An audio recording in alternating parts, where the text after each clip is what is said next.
Good afternoon, everybody. Dr. Joe couldn't be here, she's not feeling well, so I'm filling in. Just a couple announcements before we start.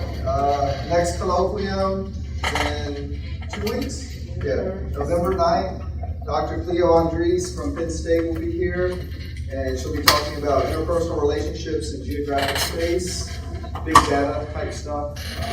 Be a lot of fun, learn a lot. Other than that, go ahead and mark on your calendars, Google Calendar, Outlook Calendar, April 27th, 2019. That's going to be our alumni reunion and student celebration. So celebrating you all. Go ahead and put it on your calendar and block it out. No trips anywhere or anything. Okay. Other than that, Dr. Earl? November 15th, water conference, 7 p.m. LBJ Student Center. Right. So the Texas Water Symposium, which we host every other year. This year's will be November 15th, as Dr. Earl said, in the LBJ Student Teaching Theater. The topic will be floods. Audio? Environment or something like that. Yeah, they changed it a little bit. But it's about flooding and sort of meeting the challenges with changing climate, changing land use, basically what's been going on in the past 2 months that we've seen. So it's particularly timely, especially what's going on in Austin, having more water. It'll be a great conference. We have a great panel. So make sure to attend that as well. For all you teaching courses, share that with the undergrads to get them to attend as well. So put that on your calendar, November 15th, and then the alumni reunion student celebration, April 27th. If I can also use this opportunity, I would like to thank all those everyone helped at the REP conference this week. That was great. You guys did a great job. And I see quite a number of people here. But yeah, Walker is here. Well, Smile is somewhere. And Lisa here. Who else? A lot of you guys hiding here and there. But we really impressed the whole conference, all the attendants. We really seriously took duty and we felt like wonder your department. So I said, look, the reason we can do this is first because of our staff, second because of our graduate students. Really, you guys rock. That was really good. A great highlight of our department. Thank you. Any other things? Before we bring up the speaker, remember after this we have a reception right after the talk where you can talk with the speaker and each other. And then at 4 p.m. happy hour at Aqua Brew. So I want to see as many of you there as possible. It's a great day. Whoever gets there first, grad students, maybe the outside area. It's a beautiful day, so try to get some tables in the outside area. All right. Without further ado, Dr. Muniz will interview. Maybe we'll interview as well. Yeah, interview with them. Thank you very much. Good afternoon. Welcome to this colloquium, and I appreciate that you are here because, like you said, outside is very nice. And somebody is saying, "Oh, I prefer to be outside." As a way of trying to get into this international cooperation interaction, one of my responsibilities is to get in touch with Latin American countries, and it's obvious because of my origin. And in this process, one of the countries that has been very close to us is Costa Rica, the University of Costa Rica, and the National University of Costa Rica. UCR, University of Costa Rica, where Dr. Birkel is coming from, is growing very fast. And in this process, we have the great opportunity to receive Alejandro. Probably several of you know that Alejandro is our graduate student from PhD student from almost finishing, right? PhD from Costa Rica, from that university. And he gave me that idea of bringing Dr. Birkel to this department. So with great pleasure, we received you in our department in Texas State University. Dr. Birkel, I will not say anything about the title, but at least I would say that he got a master's degree, a science degree in 2005 from the University of Freiburg, Germany, his original country. And then very nice evolution in this process of being a graduate student, a PhD in 2011 from the University of Aberdeen, Scotland. So two different that world. And finally, he ended up in Costa Rica. So here we are with a very special professional and scholar in hydrology. And we are really pleased to receive you and see what we can learn from you in terms of this type of topic. So welcome.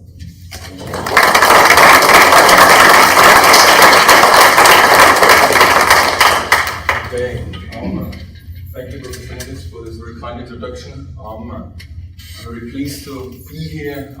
It's a great opportunity. I want to thank the Department of Geography at Texas State for this invitation, for this opportunity to speak here to you today. So I really hope this kickstarts some more collaboration between Texas State and Costa Rica, and in that case, the University of Costa Rica. I realize that the title of my talk is a little bit technical. I put this up because there are three reasons behind this title.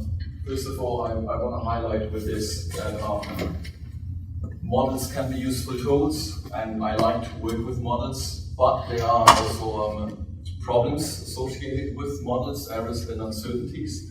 And I think that we can help with these errors and uncertainties by gaining a better understanding about catchment functioning. So I will detail this in the talk.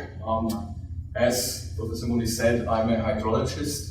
And I now ended up in the Department of Geography at the University of Costa Rica. So I will also show you a little bit around the university. My research group moved you from Texas towards Costa Rica with a couple of background information on the country, what you need to know about water resources, etc. before showing you what we, my group, and others in the department do in the context of water resources, catchment management, etc. Okay. So can everybody hear me? I don't think I need a microphone. Okay. So if you can't, then please let me know. Thank you. Okay.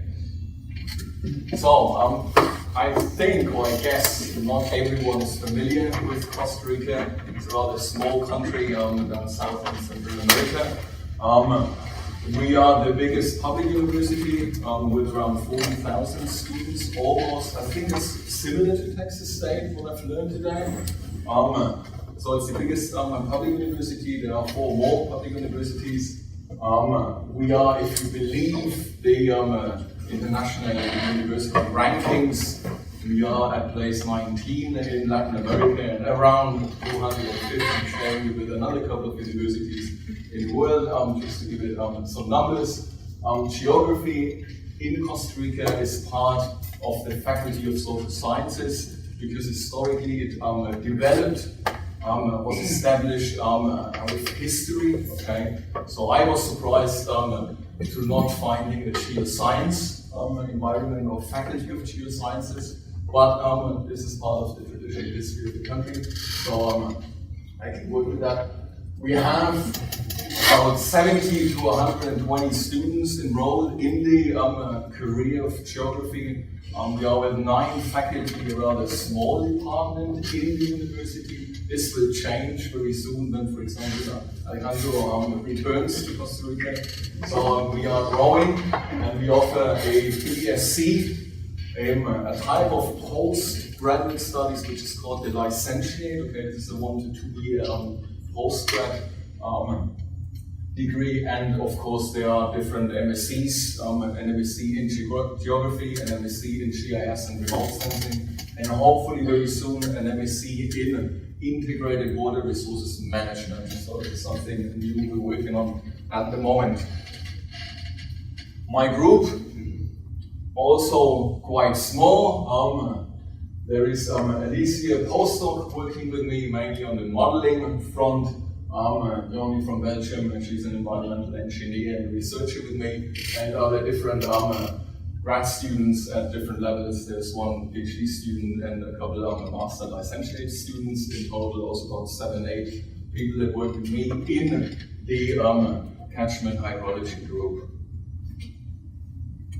Okay, so with that, I bring up a map. We are in geography, okay, and I identify where we are at the moment and where I'm taking you to. Okay, so we move a couple of degrees in latitude from around 30 down to 10. Okay, so we move from the semi-arid area to the tropics. Okay, there are some gradients, some climatic gradients in Costa Rica as well, from the very wet end of the climate with almost 8 meters of rainfall per year, down to the seasonal dry tropics, where it only rains about 1.5 meters a year. So it's different, it's not too far away. I just realized it was a 3.5 hour drive, but we are in a totally different environment. And I want to point out some of those peculiarities, particular features, okay, geographical features of Costa Rica. It's tectonically, seismically very active. Okay, so we have about, I think, 9 active volcanoes. There are a couple of very active fault lines. It's located right at the subduction zone between the Caribbean plate and the Cocos plate. And what we see here is the expression of this tectonics. This is a river valley, pretty much undisturbed by the rainforest on the left-hand side. Right before a major earthquake, almost 7 on the Richter scale, in January 2009, and this was how it looked like 2 days after the quake hit. Okay, in combination with intense rainfalls, many landslides occurred, transformed the landscape on a pretty big scale, and then revisiting the site after 4 years, you can see the recovery of the ecosystem towards probably not yet or not quite what it looked before the earthquake. So this is part of the system. It's a very dynamic environment. It quickly transforms due to those impacts of tectonics and also climatic inputs. Okay. With that, I want to highlight a very recent event, Hurricane Otto in November 2016, which was actually the first event, major hurricane that directly hit Costa Rica. Okay, you can see the hurricane tracks here from 1924 to 2015. Okay, and all the Atlantic hurricanes, Pacific hurricanes, they don't bother us at all. But the Atlantic hurricanes, they move north. So there was never a direct impact recorded in Costa Rica, and that changed in November 2016 with that event. The event crossed over Costa Rica and then dissipated into the Pacific Ocean. That had quite some impact on the landscape and our water resources as well. As you can see here, we kind of timecasted what happened in terms of rainfall amounts, wind speeds, etc. So the event moved in as a Hurricane 1, 2, 3 category event, hit the coast in northeastern Costa Rica, crossed over into the Pacific, but remained for quite some time, over 24 hours, right in the middle of this northern territory of Costa Rica, and dumped some substantial amounts of rainfall during that period in that area. So we're looking at numbers beyond 300 millimeters of rainfall in 24 hours. Okay, this can probably be an annual rainfall here in this area. Okay, you have to imagine this happened in less than 24 hours. The landscape then afterwards looked like this. So there are, if you think of management, there are some challenges. Okay, so widespread flooding after these climatic impacts occurred, and Costa Rica economically is still not suffering, but is still facing the aftermath of these hurricanes that caused this widespread flooding and damage to infrastructure. So those are topics I'm involved with, and we are trying to deal with. So the main motivation of my work essentially is to provide robust information, data for decision making. Okay, and there are some challenges we face in Costa Rica and the neighboring countries as well. That is different in the United States, but I want to provide you with Costa Rican context, so bear this in mind. So we have an extreme climatic variability. Rainfall volumes, intensities vary quite a bit in between the years, between the years. This is a tectonically active country, so the landscape can transform via earthquakes, landslides, etc. very quickly, which you have to take into account if you are a modeler and you want to put your landscape into a model to do some simulations of discharge, for example. You have to take this into account. And there is limited data availability. So in general, there is not a lot of data you can feed your models with. So this is a constraint. It's not like here that you go onto the USGS webpage and download streamflow data or language data. We are not in a so this is a big constraint for us. And there is a socioeconomic vulnerability. The population faces impacts and has difficulties to recuperate from those impacts due to the vulnerabilities.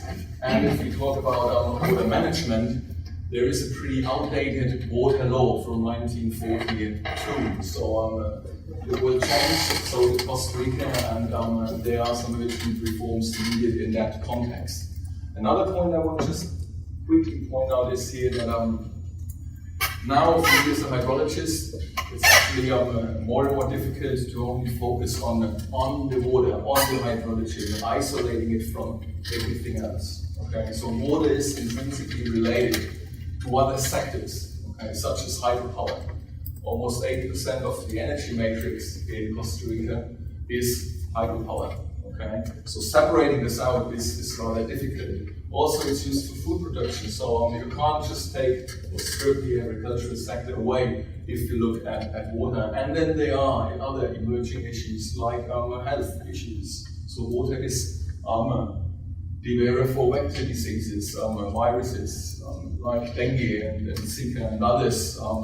So you can't really look at water isolated anymore. More and more facing these interdisciplinary approaches, we have to take in other sectors if we are talking about water. Okay. So there are some specific questions we are working on, and one thing in Costa Rica is that almost 30% of the territory is national parks or protected areas. So a big topic are those nature-based solutions, okay, to resources management, environmental protection, etc. So what's on everybody's minds is, okay, we plant some trees, and we very quickly will be getting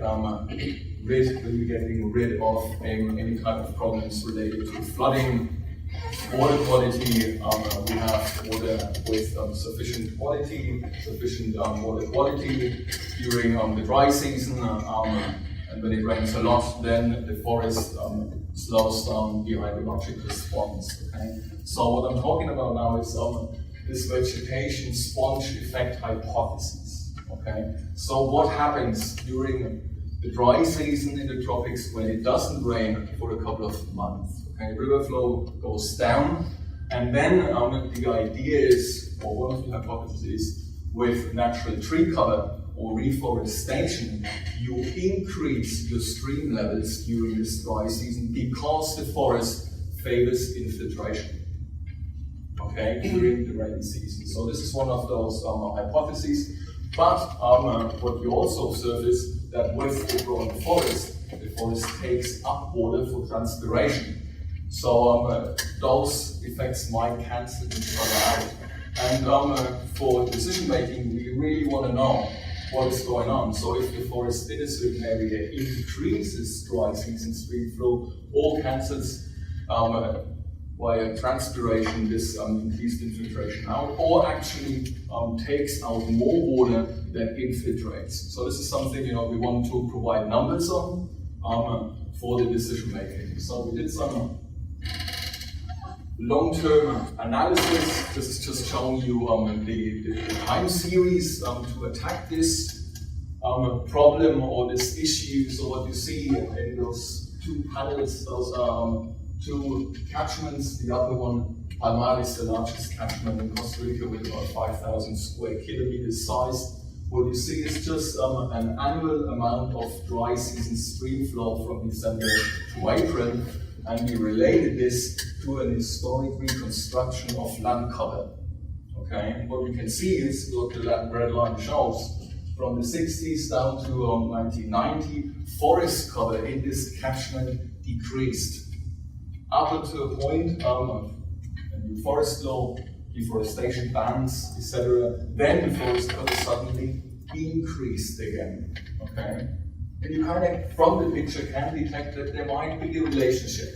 Okay, that with decreasing forest cover, dry season stream flows, they might also increase. And as soon as they reverted this issue, then the dry season stream flows come up again. But you need to provide some more evidence than just by visually looking at those panels and at the data. And then we did some Bayesian regression models, etc. I don't want to go into the details, but we could, with a high degree of certainty, actually show that the forest cover in this catchment has a positive effect on dry season stream flows. So stream flow during the dry season increase with increasing forest cover. Okay, and this then is this type of answer we try to communicate to stakeholders and decision makers, and this should then translate in an ideal world in reforestation programs whatsoever. So there is some evidence for this type of decision making. Another question, also related to vegetation and the rainforests and the forests in general. So what you find very often, just empirical evidence. You go out into the mountains in Costa Rica, into the forest, and what you see is in dry conditions over there. I don't have a pointer, but I can try to use the mouse. This panel here, okay? So what you see is rivers with crystal clear water when it doesn't rain. But after the rain starts, this very quickly changes to rather turbid water, okay? So this means that there is sediment that is transported, okay? So this is not a surprise at all, but please bear in mind that we're talking about a protected primary rainforest, okay? This is a system as natural as it can be, okay? In equilibrium, if you would like, okay? So there, we should not have these problems, okay? Which later on show up in all the hydropower reservoirs that work very well as sediment traps, okay? Where they have to shut off operations every 3 to 4 years and dig out, the volcanic soils or the sediments dumped into these reservoirs. So what we're trying to do is, in these environments, provide some answers on how much sediment is mobilized under these natural conditions, okay? Where the sediments come from for those management actions. So this is the site I'm talking about, the primary rainforest. It's a biological reserve. It's a very small site. We do some high-resolution measurements in there. We measure rainfall inside the forest, outside the forest. We measure stream flow. We measure water quality. We measure other stuff I'm very interested in, such as traces in the form of stable isotopes, for example, that can give us some more insight into how the system behaves. What you see over there in this panel is the precipitation, monthly totals, it's an average, so it's slightly seasonal, peak in October, but in that system we can't really talk about a dry season. It still rains over 100 millimeters if it's really, if it's wet. And what I want to show you here is just a very quick drone overflight of this environment. This is the river right in the middle, this is this biological station. And what you see here is it's a perfectly V-shaped valley, very steep gradients, and almost 100% rainforest. So this is a natural environment, okay? So the challenge in working there is pretty great sometimes. And then we need to take this information we are generating at a very small scale, okay, up to scales where the management decisions are needed, okay. This is not at 3 square kilometers, this is more like at 2,000 or more, okay. So there is this challenge of upscaling that we suddenly face. At the small scale, we have detailed data, high spatial, high temporal resolution, but we need to bring this up to the scale of thousands of square kilometers where the decisions are made, okay, in terms of reservoir power operations, reforestation projects, irrigation, water supply, whatsoever, okay? So we have this challenge here, and at the moment what we're doing is very often use the remote sensing in combination with the detailed field data to do some statistics around this for the upscaling, to fill the gap.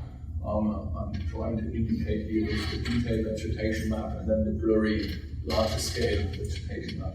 So there are ways around this, and statistics can very much help.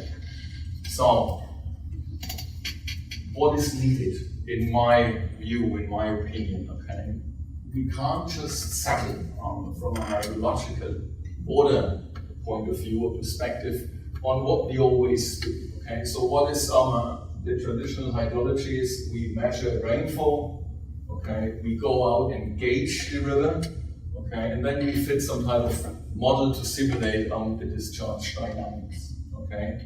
But to really understand a system going beyond the water quantity or dynamics, we need more information that's not in the hydrometric data, okay? So what are those variables of interest to be able to talk about calcium function? So we need to know about the processes that actually generate runoff. So how does the water get into this stream? Might sound simple, okay? But if you're in the field, then this looks slightly different, okay? So is this water rather superficially generated or laterally in the subsurface, or does this come from deeper substrates? Those are questions that are important if our models are to reflect the system as a whole, not just able to fit the hydrograph. Okay? So the geographic source of the water is important. Okay? If you have more groundwater in the stream or more superficial water from a management point as well, those are important questions. Okay? And then if we bring in the water quality, then we need to know some other characteristics of a catchment or watershed. Okay?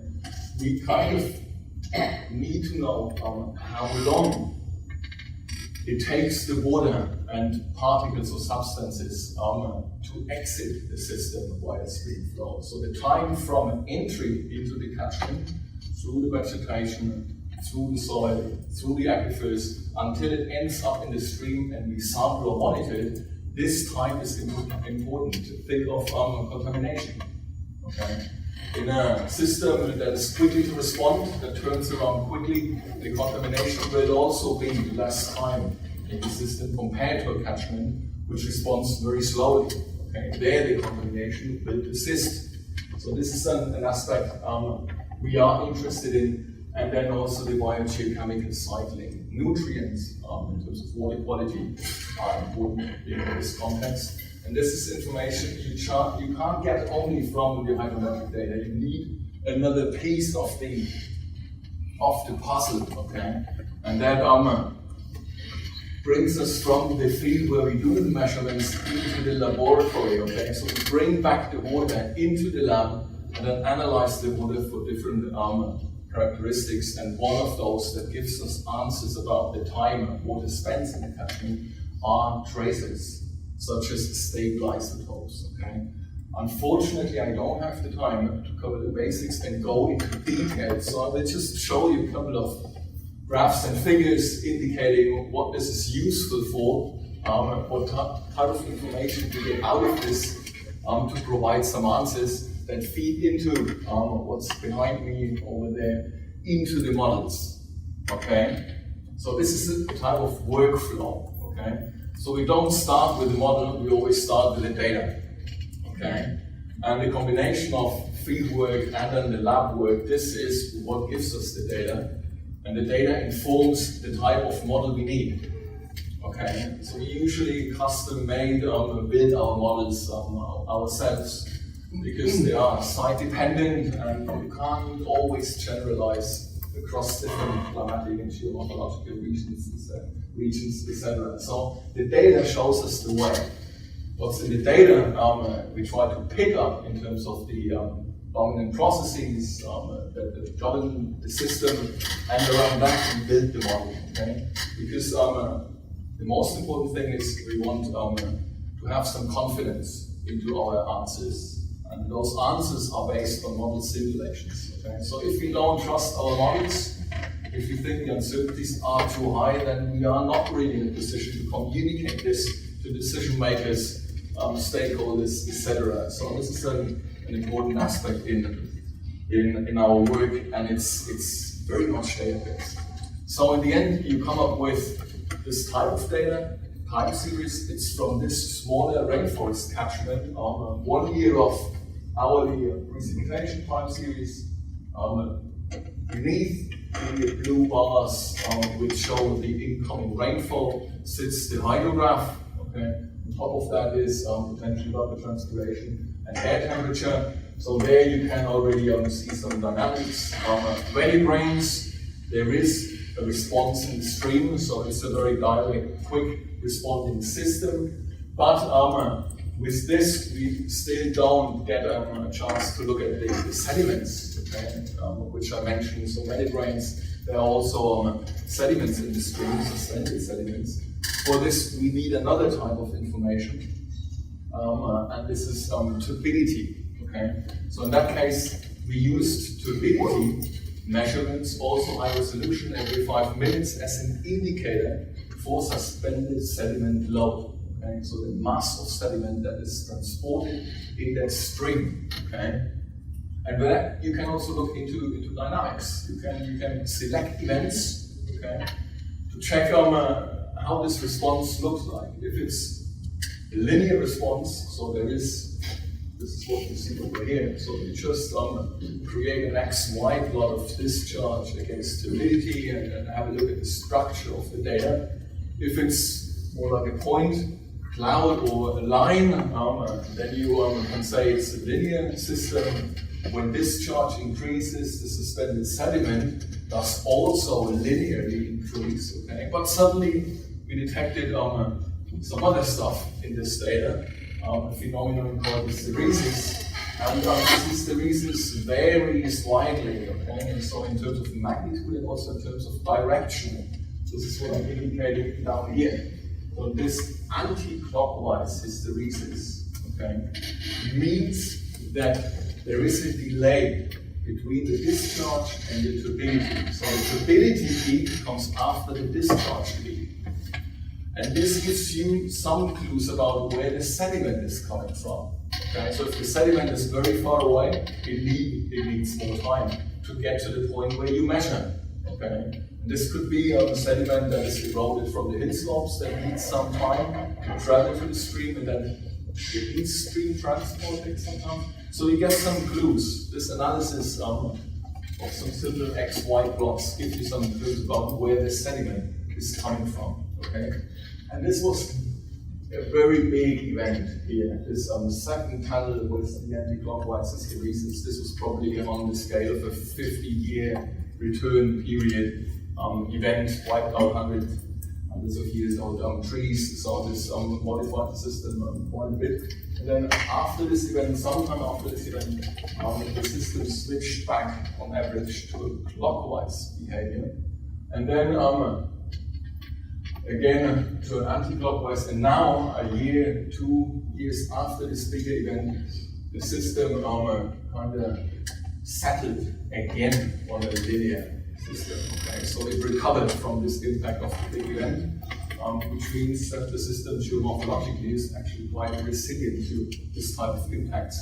But with this, we get some clues about the sources of the sediment and also about the sediment loads, about the mass of sediment. Okay? The sediment sources and the dynamics are important, but you have some difficulties because if you're in the field, what you do is you manually measure everything that's in the stream, and you do pedal counts.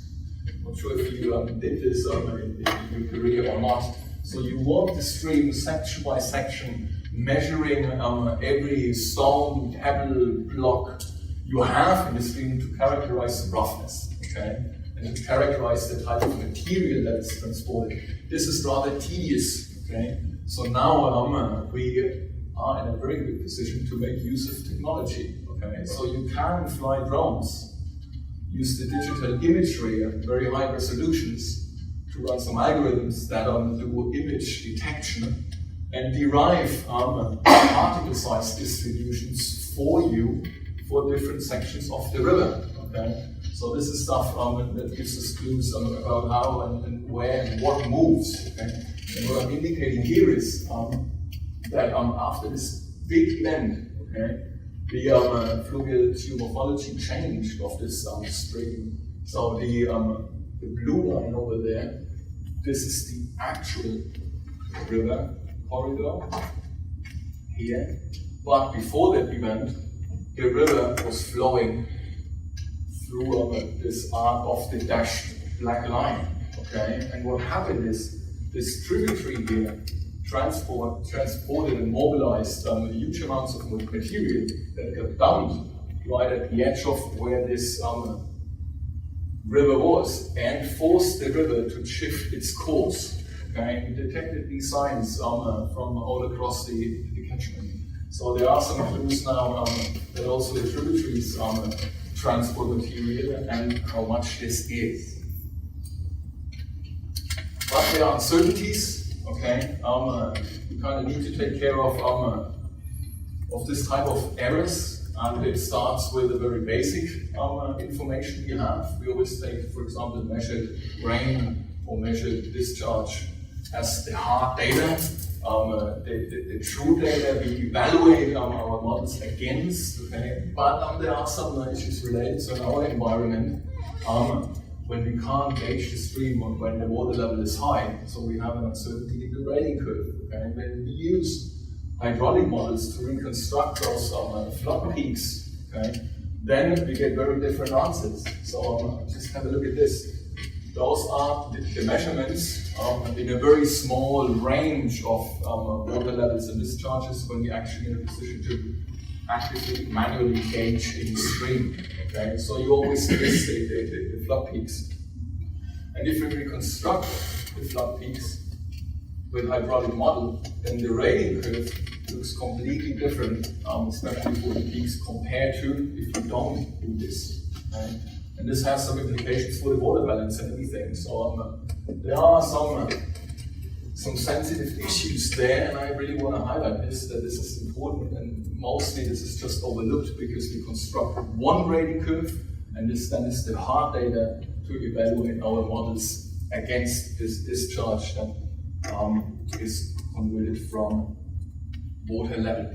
Okay, and with that I come to another data set from that catchment. Okay, it's the stabilized course. Okay, so every day we take a water sample from the stream, and also when it rains from rainwater, bring it into the lab and analyze for the stable water isotopes oxygen 18 and deuterium. And this is what you see plotted up there. Okay, so you have the blue bars, the incoming rainfall. With the rainfall, we see those dots, right? That has an isotopic signature, which is very variable on a scale almost positive, 0 to minus 160, don't worry about the unit. And what we measure in the stream, so what's flowing out of the catchment, is this rather muted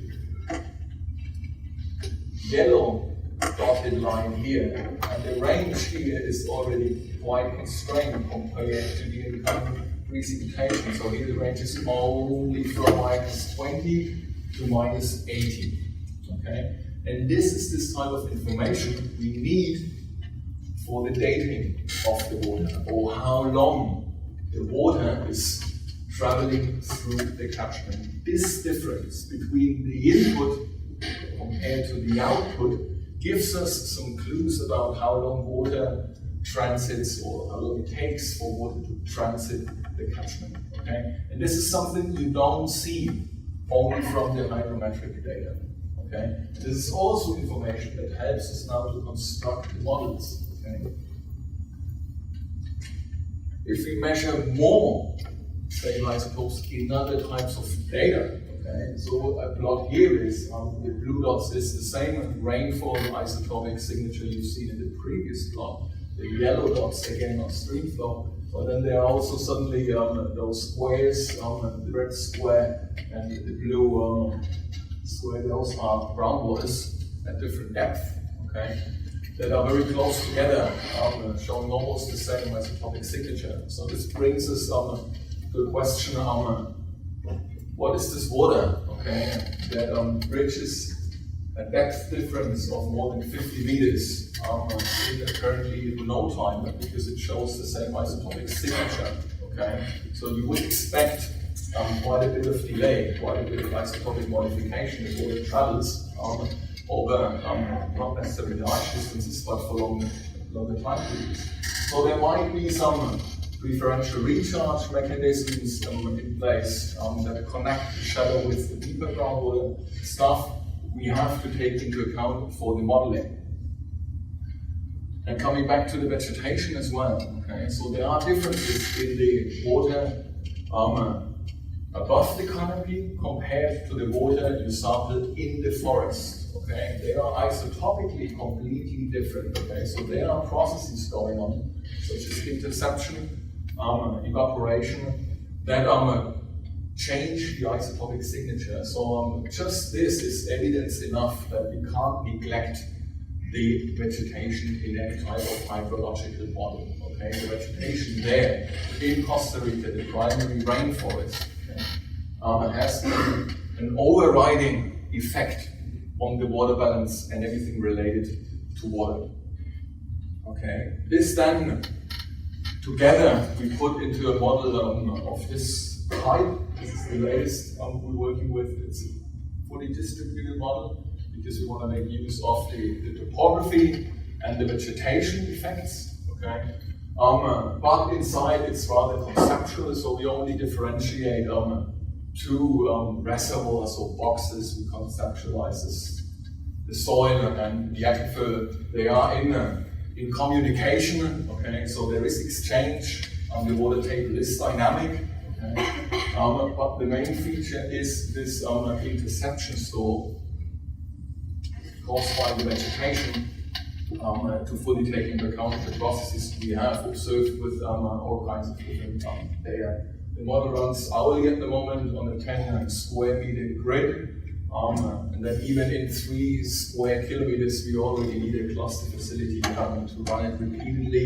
So even though the model is quite simple, we need some computational power to get it to run at least. Well, we're talking about a couple of 100,000 times. You want to run the model to assess the uncertainties, and with that on a personal computer you would wait a couple of weeks on the cluster and it finishes off everything in 1-2 days. So this is the only thing. Inputs to the model look like this. So what we discovered, what we think is the most important thing for the hydrology and how the water moves is topography. Okay, not a very long shot, but we want to take account the topography and then the vegetation characteristics, and especially the vegetation height and the leaf area index.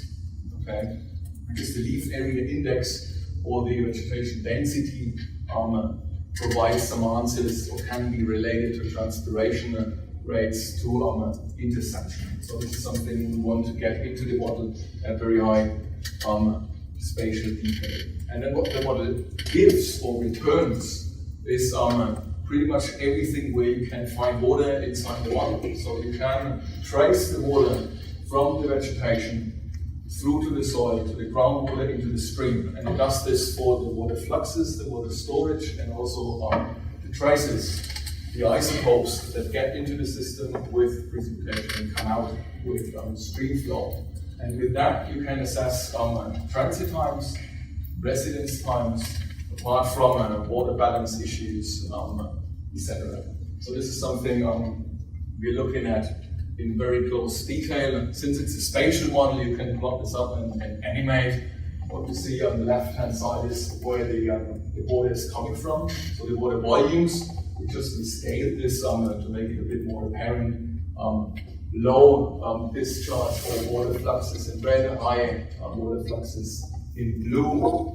You see how the colors change with the hydrograph. This red line is moving in time, okay? And then we go through some wetter phases and drier phases, and this is directly related to where the water is generated. So you can see that there's water generated when it rains on the hill slopes. It accumulates in the riparian zone, where it stays for some time, and then pushes the water into the stream.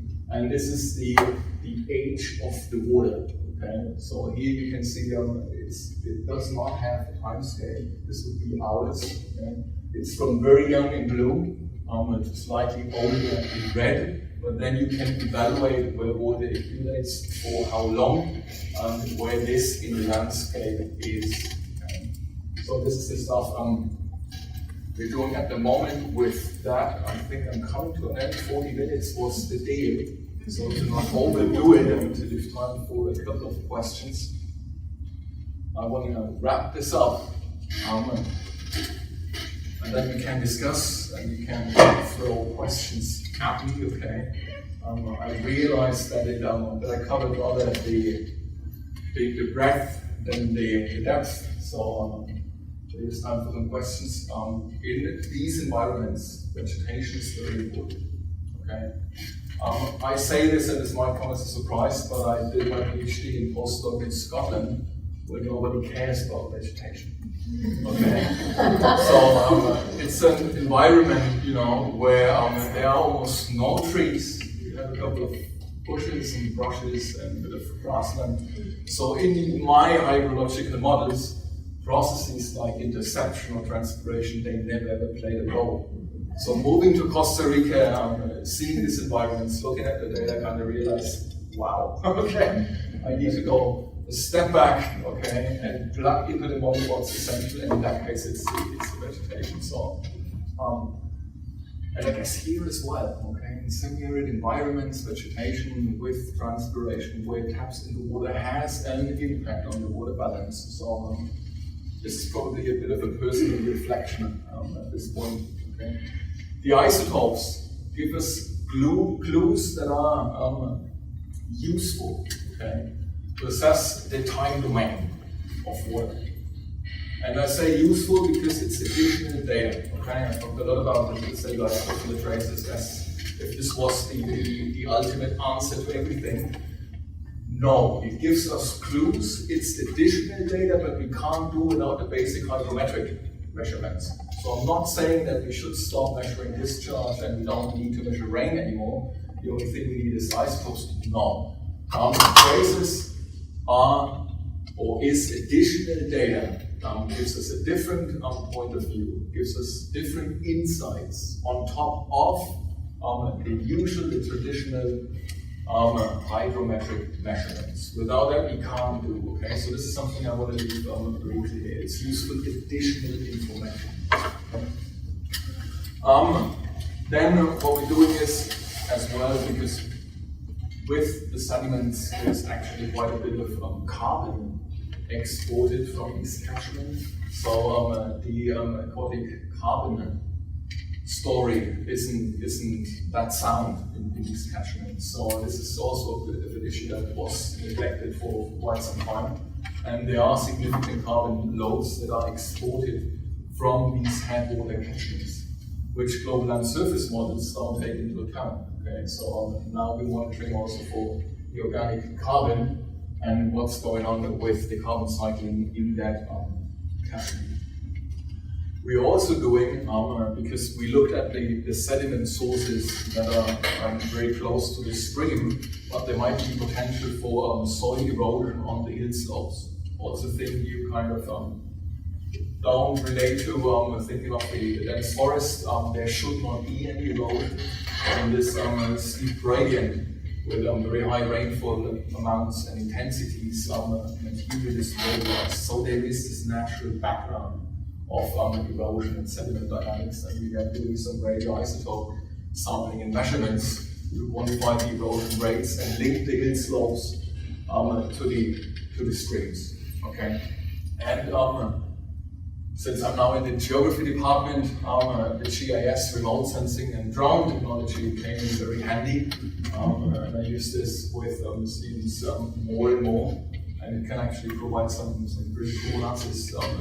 Questions we previously had to sample manually in the streams, such as patio counts and things. So I would like to close my talk with the last phrase here.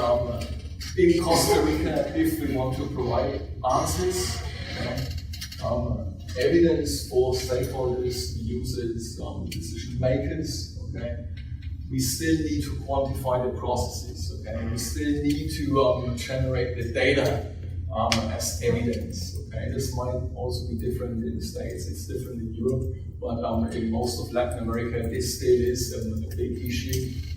This is why I'm dwelling so much on the data, and that we should still go out into the field and measure stuff and not just plug in the computer and use models. Thank you very much for your attention.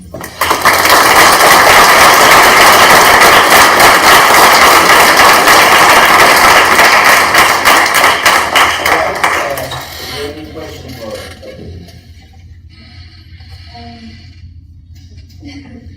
you said that you don't measure total systemic size, right? What you do you? And you said you find, because when you saw the activity, you said that the view, well, it was used for an indicator of photosynthetic sediment. And I am doing my project in modeling these watersheds we are right now. The San Marcos River, I learned today. So this is like the country which is one of the two watersheds. And when I measure TSS and I slab the data with turbidity, like I don't have any matter, like simulating. Like turbidity was very like similar to its charge. It was like the same shape and it looks beautiful, but it's not the same with photosynthesis. So I don't know. Maybe it's because it's a human watershed or It might be on the watershed. So we did have to measure the solids, the loads, because the idea is we want to establish a relationship between the solids, the mass flux. So you need to relate the solids to discharge, and then you can think of turbidity as an indicator if there is a relationship. We had and we're still having a lot of trouble with this. And the turbidity measurements, the optical sensors, they showed some drifts, accumulating material in the front of the optical sensors, all kind of stuff and problems you have in the field. But one thing we realized is that we had a sensor with a maximum calibrated turbidity up to 3,000 MUs, and this was not enough. We should have bought one that with a range up to 9,000. So we always have this cutoff. At the highest events, we have the cutoff because of the instrument, not because we weren't measuring or we made any mistakes. So this was something in the planning. You can't know this before. Okay. And then the hysteresis relationships, they showed up naturally when we started to look into the data. What is a lot more blurry is the relationship of turbidity to load and discharge. There we still can't talk about a rating curve or any type of regression that would allow us to predict the loads with discharge or fuel based on turbidity. That is more like there is a tendency, but that is a point cloud at the moment, still even after 3 years of measurements. Okay? For the simple reason that we are in the remote side and we have an automatic water sampler that most of the time misses the bigger events. So it's a bit of a data issue in our catchment. But in your catchment here, I mean, it's a modified system. So you might get road surface runoff with material when it rains. I don't know, issues that are not necessarily only or purely related to what is going on in the stream. So there are maybe additional inputs that might be significant. But the data in general is very blurry. So you get point clouds, you realize the sensor problems, failures, some sampling issues. So this is definitely a tricky one. I initially thought turbidity is the answer, and then we have 5 minute low estimates after a short amount of time. It was not that simple. The clearest signal we could derive were the hysteresis curves, how that changes, and that then kind of indicates, okay, well, in that event, the sediment had to travel very far compared to another sediment that was very nearby available for transport. So it is. No. After some intense fieldwork campaigns, you realize how valuable the data is you need for your model. It's hard work. Any other questions?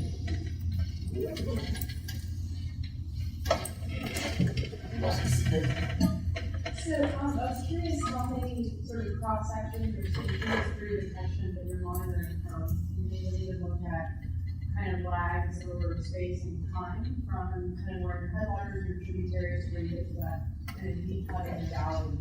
How you kind of tie that and also with the, I really like the simulation model. So I'm just curious with how many stages. Okay, so we only have 3 stations. So we monitor at the catchment outlet, and we monitor the closest to tributaries on either its slope side, because it's an issue of accessibility. Okay. The rest of the data, soil samples, fly the drone. This is done, hiking the catchment under some pretty severe conditions, but that is only maybe monthly that we do soil surveys to inspect soil water, to fly the drone in other sections. So there is no continuous monitoring upstream of 500 meters from where you are in the outlet, because then you don't have any trails anymore, and it gets very steep and very dense like the forest. So we did our monthly soil surveys and a couple of other measurements, but really just hiking 10 hours the catchment.